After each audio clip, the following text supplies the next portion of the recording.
Hello YouTube chess lovers, my friends, this is Gunjan here. Welcome to the 25th episode of my chess trap series. In this episode, I'm going to show you a wonderful trap exists in the Sveshnikov Sicilian from the black perspective. The opening arises after the following order: e4, c5, knight to f3, knight to c6, d4, c captures d4, knight captures d4, knight to f6, attacking on e4, knight to c3, defending, and now this forcing move e5. Okay, the main line continues with knight to b5, so trying to get the bishop pair, so accordingly black stopped this with the move d6, and now white continues with bishop to g5, pinning down the f6 knight, and in some lines threatening knight to c7 check. Black respond with a6, asking the question to the b5 knight, and after knight to a3 and b5, we reach to a critical junction. Here white has two major choices. One is to play knight to d5, and against that I'm recommending you should continue with bishop to e7 and look out the theory section. However, in this episode we are going to concentrate on the second main line, which start with bishop captures f6. The idea is, if black take with the queen, then knight to d5 comes with a tempo, so black has to take with the g pawn. And as you can see, I have highlighted by the arrows, very simple but effective plan of the campaign by black. He wants to play bishop to g7, castle on the king side, and launch with f4, f5, and a very good king side attack. Not to mention, black is also threatening the move b4, so something white needs to pay attention immediately. Okay, knight to d5, the obvious move. That knight is wonderfully placed on the center of the board. But black is more than happy as he gets his counterplay immediately with the move f5. Here white has tried the various responses such as bishop to d3 and c3. However, we are going to consider one of the most popular choice by white, and that is e captures f5, and after bishop captures f5, this tricky move queen to f3. So you can already see this queen is attacking on the bishop, and the bishop cannot move because then knight to f6 happen on the board. So accordingly black has the only response in this position, knight to d4, protecting the bishop but the counter-attacking queen as well. Well, at first sight this looks suicidal, right? Because here if white wish, white can grab the exchange immediately after knight to c7 check. And if you believe it or not, but there are more than 300 games in the database goes in this direction, where after queen captures c7, queen captures a8 and king to e7, white get the exchange just within 14 moves of the game, and not only that, black king is completely misplaced. So the big question arises, why black goes for this line? With the modern engine, it is very surprising that after queen captures a8, white is losing on the spot. It's funny, right? Because it doesn't look like black has any compensation, and on top his king is misplaced. But see the beauty. Right now black is threatening the move b4 and then knight captures c2, something which white needs to pay attention immediately. And by far in all the games white continues with c3, which is very logical move in this position, as it not only stopped the move b4 by black but also attacking the knight. As a black, if you move this knight, then you are losing quite a bit momentum. So accordingly, black has to go for this tactics, start with b4. Hitting the a3 knight, and white response is force, white has to take this pawn. If white foolishly take this knight, which happens in few games, Then after b captures a3, white is in a big trouble as he cannot recapture the a3 pawn, and no matter whatever white plays, the best move suggested here is bishop captures a6, but even after this, a captures b2, attacking the rook, and on the next turn, white cannot stop black to queen his pawn. The best response goes as follows: castle on the king side, capturing the rook with a queen, rook captures a1, but if you count the material right now, black is a healthy piece up.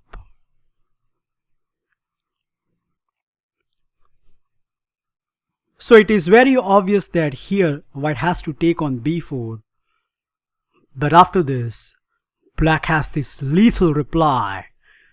Boom! So sacrificing another rook, and there white can take it.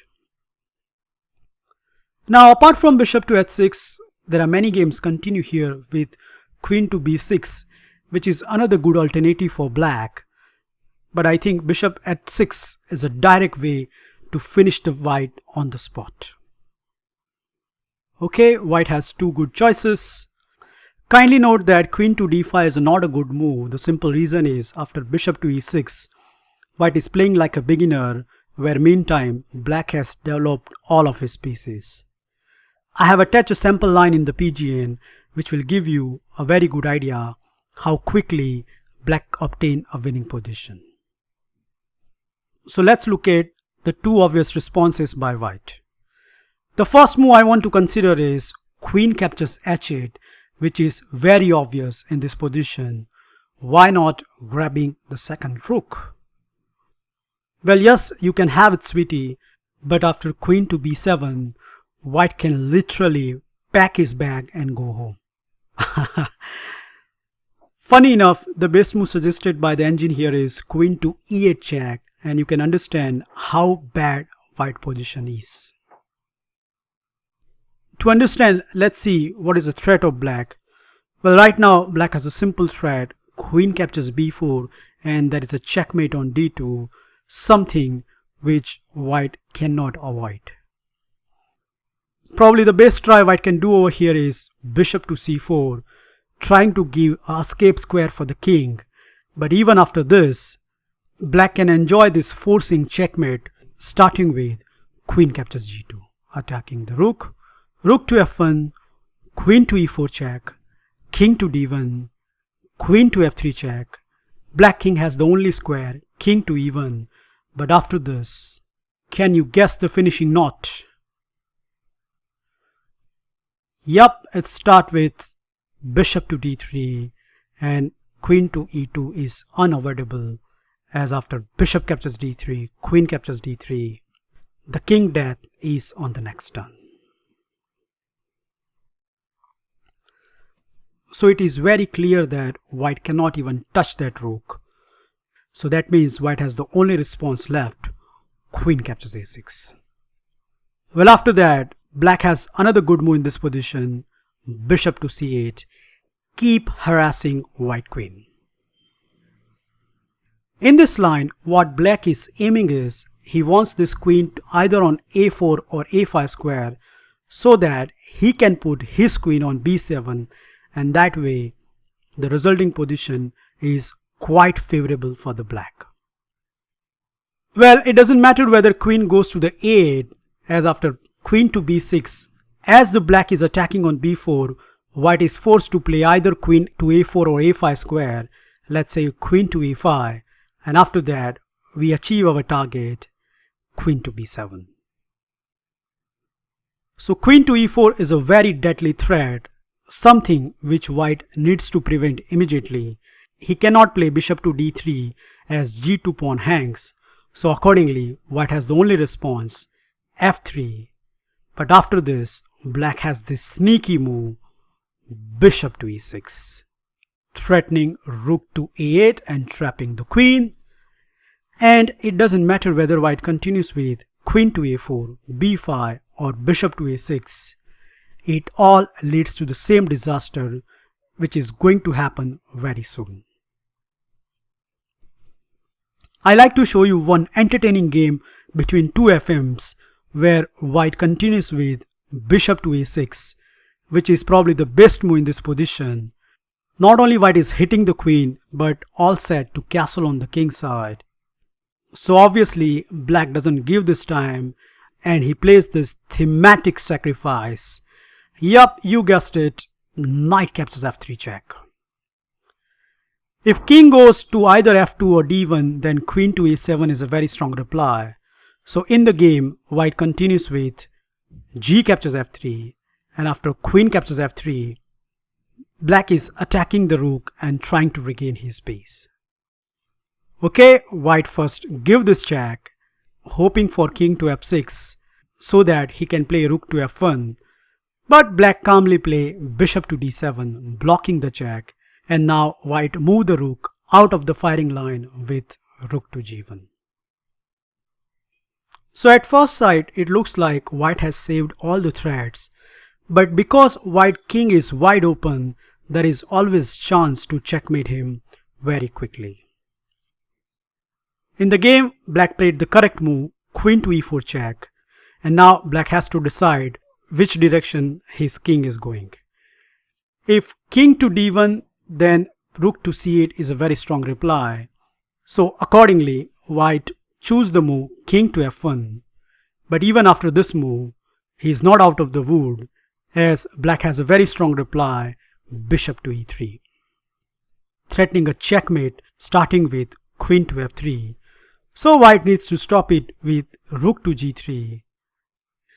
But this simply allowed black queen to goes on the back rank, and after the following sequence, queen check, king to e2, queen captures a2 check, king captures e3, queen captures g3 check, king to e2, queen h2 check, king to e3, and now the star move, rook to g8. And even though white has an extra piece, look at this three guy. Throughout the game, they are just sleeping, while on the other side, his king has been hunted down. The checkmate happens on the board very quickly. White plays rook to f1, losing move, as after rook to g3 check, rook to f3, queen check, king to e2, rook to g2 check, king to d3, and now the finishing knockout punch, yup, is queen to d4, checkmating white king. Last but not least, what happens if the queen goes to the a4 square directly? Well, more or less same story, as black is going to continue with queen to b7, threatening queen check, and after the obvious response f3, the thematic pattern knight to f3 check. G captures f3, queen captures f3, attacking the rook. Rook to g1 only move, but this time around black has queen to e3 check, and as the bishop on f1, the king can no longer protect the rook. So by force he has to play bishop to e2. White can grab his material with queen captures g1 check, bishop to f1, queen to e3 check, bishop to e2, and now once again the finishing knot, the amazing rook to g8, and there is no stopping on the g1 square.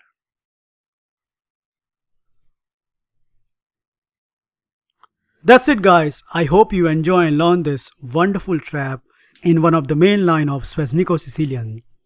Remember, if your opponent continue with queen to f3, then play the move knight to d4. Allow him to grab the exchange in the opening. But once white took this rook and you play king to e7, even though the position looks funny for the black, in all the variations, it is only black who is coming out on the top. Well, thank you for watching this video. Feel free to like, subscribe and comment on this. And I'll meet you in my next episode very soon. Bye and take care.